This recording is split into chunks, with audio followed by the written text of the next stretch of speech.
September 29, 2025. A federal courtroom in Manhattan. Charlie Javice, 33, stands before Judge Alvin Hellerstein, crying. Her family watches from the front row. 4 years earlier, she closed a $175 million deal with JPMorgan Chase.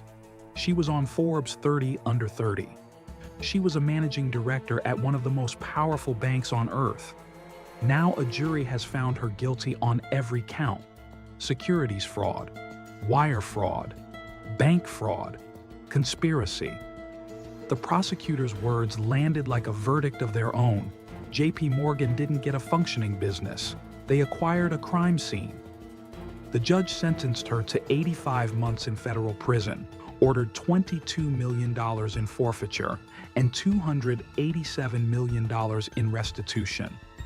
How does a young Wharton graduate convince America's biggest bank to pay $175 million for something that was largely fiction?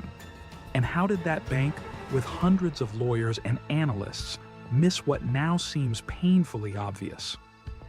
Charlie Javice grew up in Westchester County, New York. Her father was a French hedge fund financier, her mother, a life coach. She attended an elite French-American private school, then enrolled at Wharton, graduating in 3 years with a degree in finance and legal studies.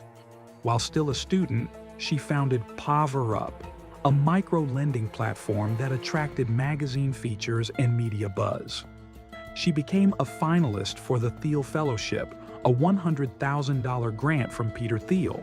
She later claimed she turned it down. That was false. Michael Gibson, who ran the program, stated plainly, she was never offered a fellowship. But none of that mattered.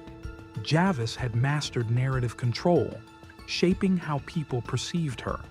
That skill, more than any product, powered everything that followed.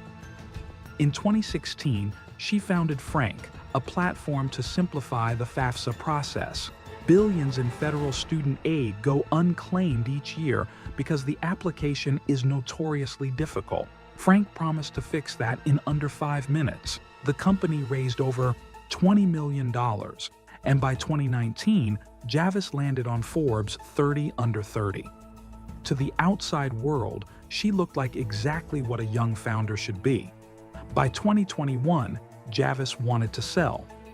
JPMorgan Chase, eager to expand into student financial products, came calling. During negotiations, Javice pitched Frank as having over 4.25 million customers. She claimed her platform knew more about their students than any lender, college, or employer. JPMorgan agreed to buy Frank for $175 million. Jamie Dimon personally met with Javice and told his team to get the deal done. But Frank didn't have 4.25 million customers. It had fewer than 300,000, roughly 7% of what Javice claimed. The entire valuation was built on a number that didn't exist. When JPMorgan asked for customer data, Javice refused, citing privacy concerns. Behind the scenes, she and her chief growth officer Olivier Amar scrambled to fabricate a list. They first asked Frank's lead engineer to create fake accounts. He questioned the legality. Javice told him, "Don't worry, no one will end up in an orange jumpsuit." He refused. So Javice found a data science professor, Adam Kapellner, at Queens College. She told him she was in an urgent pinch and asked him to generate synthetic profiles from Frank's real and far smaller list. Kapellner pulled an all-nighter and produced over 4 million fabricated identities. Javice texted Amar, "I found my genius."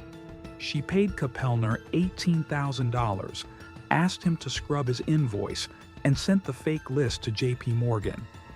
Imagine selling a building and claiming every unit is occupied, then forging the lease documents. That's essentially what happened here. Red flags. The signs were there long before JPMorgan. In 2017, the Department of Education issued a cease and desist to Frank for misleading students into thinking it was a government site. That same year, Javice wrote a New York Times op-ed about FAFSA requiring multiple corrections from the CEO of a company built entirely around FAFSA. Internally, Frank cycled through identities, job search platform, credit score tool, then financial aid, before settling on its mission. The startup reportedly ran out of money, and Javice allegedly stopped paying employees, leading to a wage theft lawsuit. People present at early investor meetings recalled Javice claiming thousands of sign-ups when there were none. When confronted, she reportedly said, "These old people don't understand. You fake it till you make it."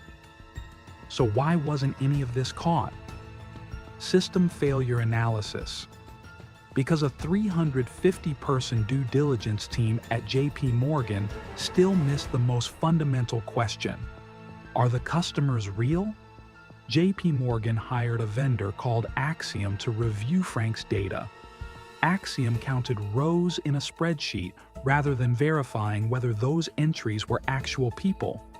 They offered to do a deeper check using reverse phone data. JPMorgan declined. Competitive pressure made things worse. JPMorgan believed Bank of America was also bidding for Frank. That created urgency, and urgency kills thoroughness. Diamond's personal enthusiasm further accelerated the timeline. When the CEO signals excitement, it becomes culturally difficult for anyone below to pump the brakes. The legal structuring failed too. No robust data accuracy warranties, no holdback escrow, no forensic audit clause, no fraud carve-out for legal fees, which meant JPMorgan was later forced to pay for Javice's own criminal defense, a bill exceeding $100 million. Collapse. Months after closing, JPMorgan sent marketing emails to 400,000 Frank accounts. The results were devastating. Only 28% delivered. A fraction were opened. The vast majority bounced because the addresses belonged to no one. Investigators found the email exchanges with Professor Kapellner. They found the synthetic data.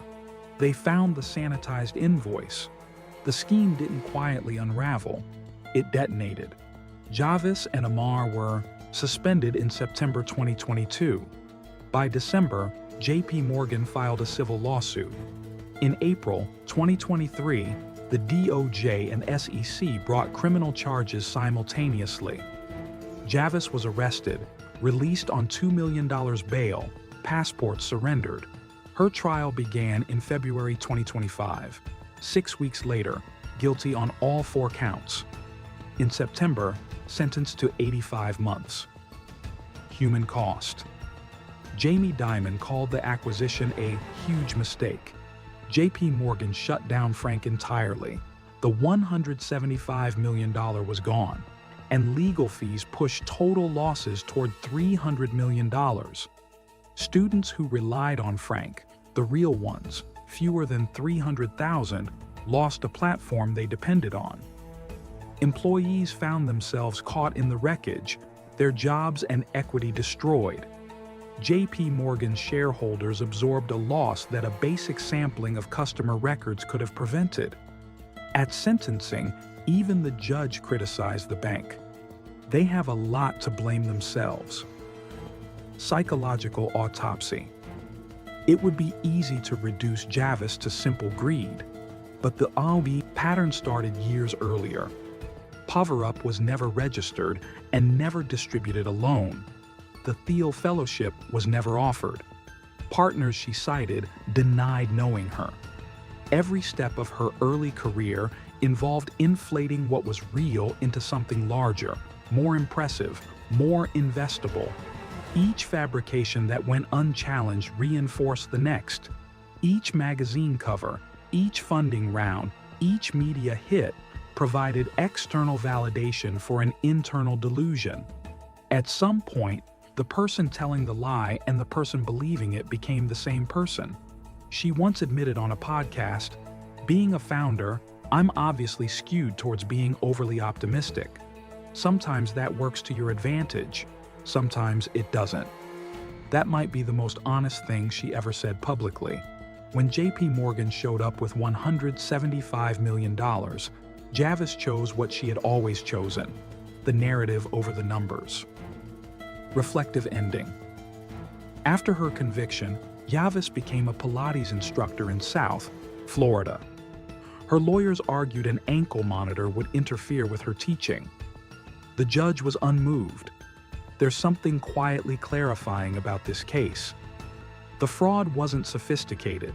Fake names from an algorithm, stuffed into a spreadsheet, handed to a bank that didn't check. What made it work was trust. The trust that came from the right school, the right coverage, the right list, and the right story told with enough confidence. JPMorgan didn't fail because their people were incompetent. They failed because they fell in love with a narrative and stopped asking simple questions. And Javice didn't get caught because the scheme was complex. She got caught because she sent emails to people who didn't exist. The most dangerous lies aren't the elaborate ones. They're the ones dressed up as ambition. The ones that look exactly like success until the moment they don't.